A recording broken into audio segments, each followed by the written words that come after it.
एक महाजन की कहानी है कि वह सदैव यज्ञ आदि कर्मों में लगा रहता था। उसने बहुत दान किया, इतना दान किया कि उसके पास खाने को भी कुछ नहीं रह गया। तब उसकी स्त्री ने कहा, पास के गांव में एक सेठ रहते हैं, वे पुण्यों को मोल खरीदते हैं, अतः आप उनके पास जाकर और अपना कुछ पुण्य बेचकर धन ले आइए, जिससे अपना कुछ काम चले। इच्छा न रहते हुए भी स्त्री के बार बार कहने पर वह जाने को तैयार हो गया। उसकी स्त्री ने उसके खाने के लिए 4 रोटियां बनाकर साथ दे दी। वह चल दिया और उस नगर के कुछ समीप पहुंचा जिसमें वे सेठ रहते थे। वहां एक तालाब था। वहीं शौच स्नान आदि कर्मों से निवृत्त होकर वह रोटी खाने के लिए बैठा कि इतने में एक कुतिया आई। वह वन में ब्याई थी। उसके बच्चे और वह सभी 3 दिनों से भूखे थे। भारी वर्षा हो जाने के कारण वह बच्चों को छोड़कर शहर में नहीं जा सकी थी। कुतिया को भूखी देखकर उसने उस कुतिया को एक रोटी दी। उसने उस रोटी को खा लिया, फिर दूसरी दी तो उसको भी खा लिया। इस प्रकार उसने एक एक करके 4 रोटियां कुतिया को दे दी। कुतिया रोटी खाकर तृप्त हो गई। फिर वह वहां से भूखा ही उठकर चल दिया तथा उस सेठ के पास पहुंचा। सेठ के पास जाकर उसने अपना पुण्य बेचने की बात कही। सेठ ने कहा, आप दोपहर के बाद आइए। उस सेठ की स्त्री पतिव्रता थी।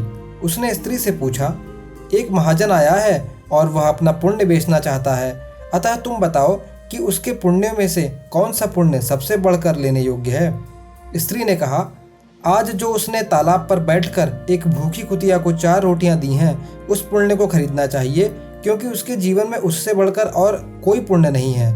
सेठ ठीक है, ऐसा कहकर बाहर चले आए। नियत समय पर महाजन सेठ के पास आया और बोला, आप मेरे पुण्यों में से कौन सा पुण्य खरीदेंगे। सेठ ने कहा, आपने आज जो यज्ञ किया है, हम उसी यज्ञ के पुण्य को लेना चाहते हैं।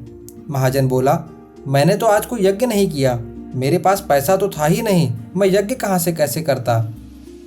इस पर सेठ ने कहा, आपने जो आज तालाब पर बैठकर भूखी कुतिया को 4 रोटियां दी हैं, मैं उसी पुण्य को लेना चाहता हूँ। महाजन ने पूछा, उस समय तो वहाँ कोई नहीं था, आपको इस बात का पता कैसे लगा।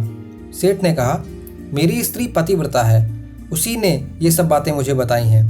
तब महाजन ने कहा, बहुत अच्छा, ले लीजिए, परंतु मूल्य क्या देंगे। सेठ ने कहा, आपकी रोटियां जितने वजन की थीं, उतने ही हीरे मोती तौलकर मैं दे दूंगा। महाजन ने स्वीकार किया और उसकी सम्मति के अनुसार सेठ ने अंदाज से उतने ही वजन की 4 रोटियां बनाकर तराजू के एक पलड़े पर रखीं और दूसरे पलड़े पर हीरे मोती आदि रख दिए। किंतु बहुत से रत्नों के रखने पर भी वह रोटी वाला पलड़ा नहीं उठा। इस पर सेठ ने कहा, और रत्नों की थैली लाओ।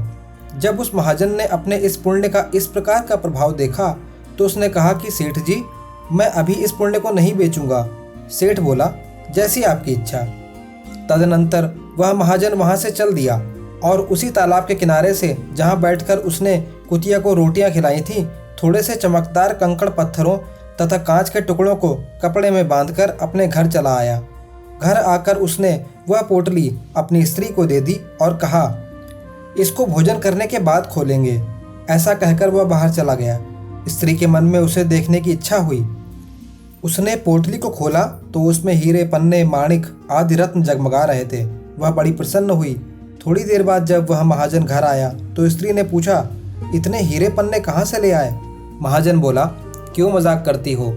स्त्री ने कहा, मजाक नहीं करती, मैंने स्वयं खोलकर देखा है, उसमें तो ढेर के ढेर बेशकीमती हीरे पन्ने भरे हैं। महाजन बोला, लाकर दिखाओ। उसने पोटली लाकर खोलकर सामने रख दी। वह उन्हें देखकर चकित हो गया।